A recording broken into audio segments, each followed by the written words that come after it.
all these three tribes are unique in their own way. The Yorubas are unique. The Igbos are unique. Even the Hausas are unique.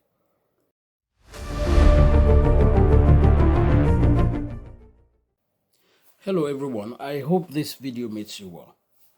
So today we normally talk about, as a Nigerian, or when things happen that are so unbelievable, the first thing we say is, now who do us? Who do us? And most of the time when this question comes, I've not heard somebody that gives us the answer. And to me, the people that actually do us is actually us.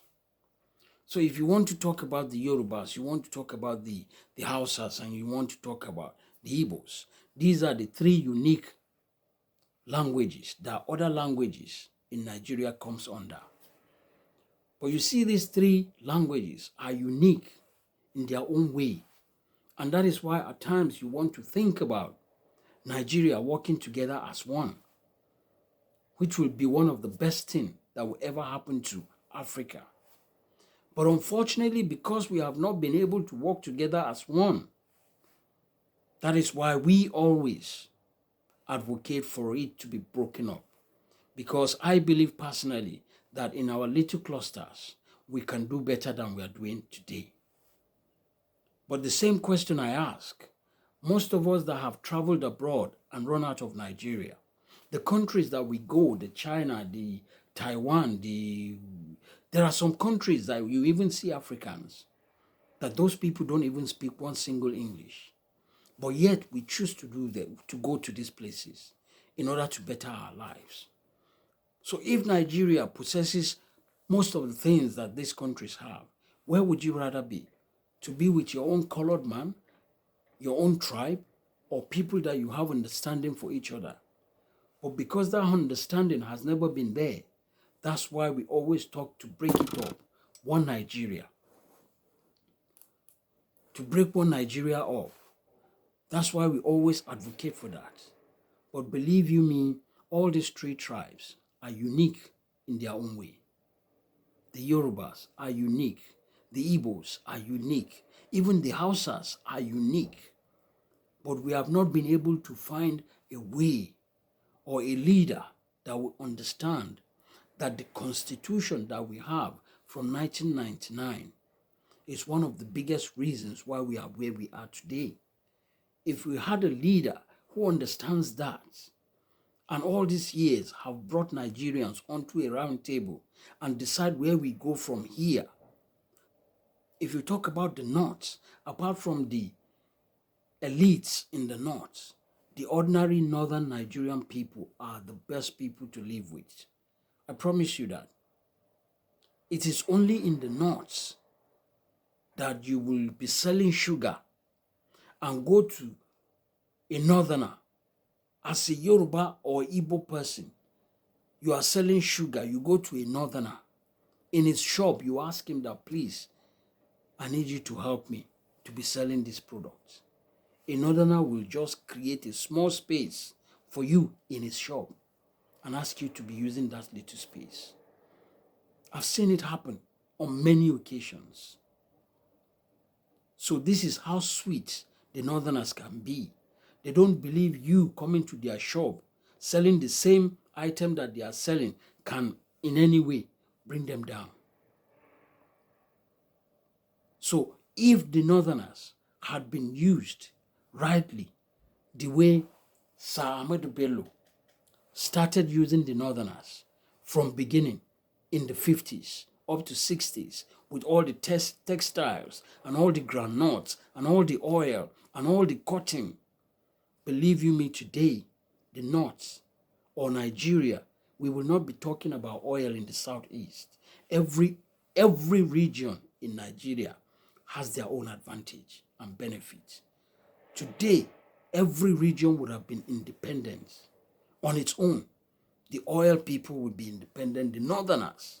There's so much in the North that you cannot even compete any part of the South with the North.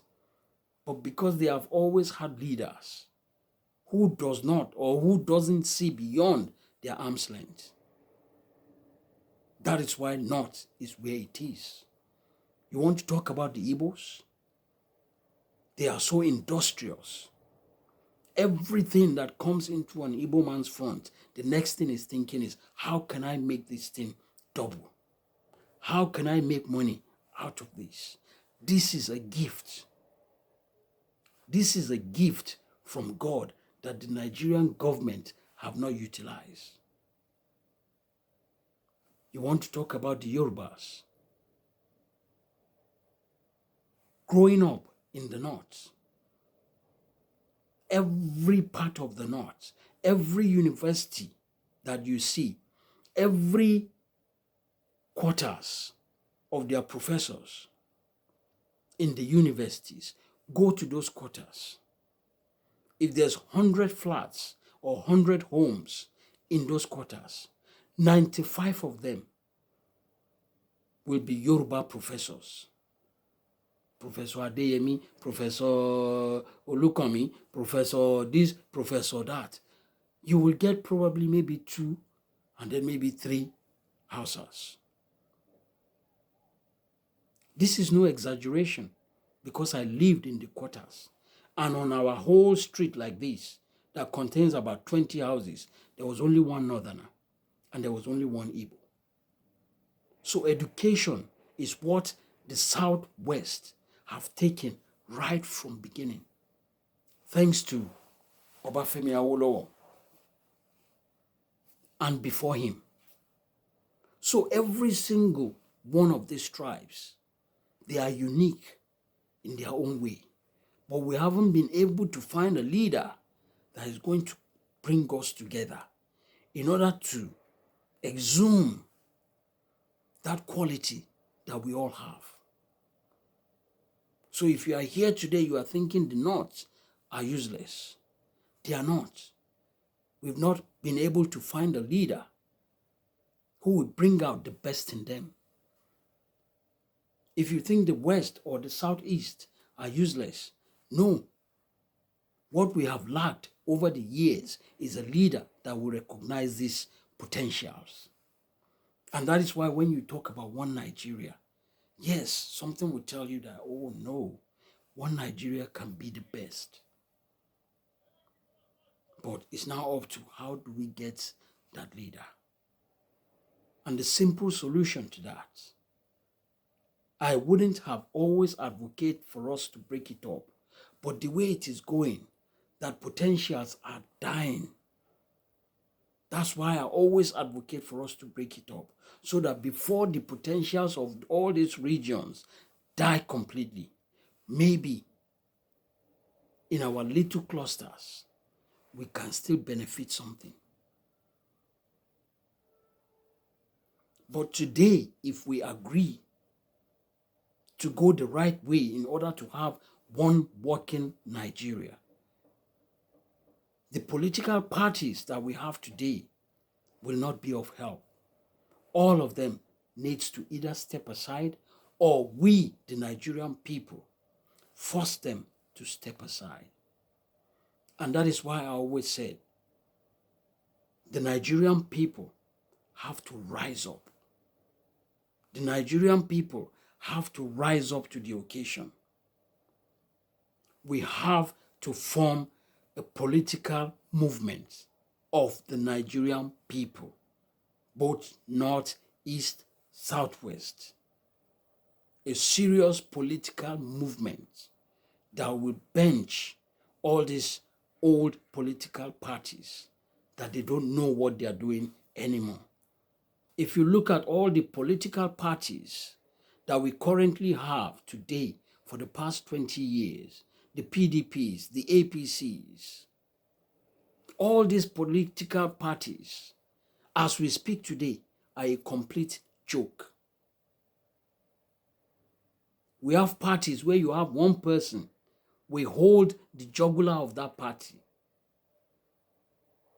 and that party cannot do anything. We have election today where it's being determined by judges and Supreme Courts and whatever. The people of Nigeria, their votes no longer counts. And until we come together in such a way to elect somebody that we understand that we have always had a rogue constitution and that Nigeria is not working. And as soon as that person gets into power, we can sit down and decide how Nigeria goes forward from there. Listen, leadership in Nigeria is all about the people.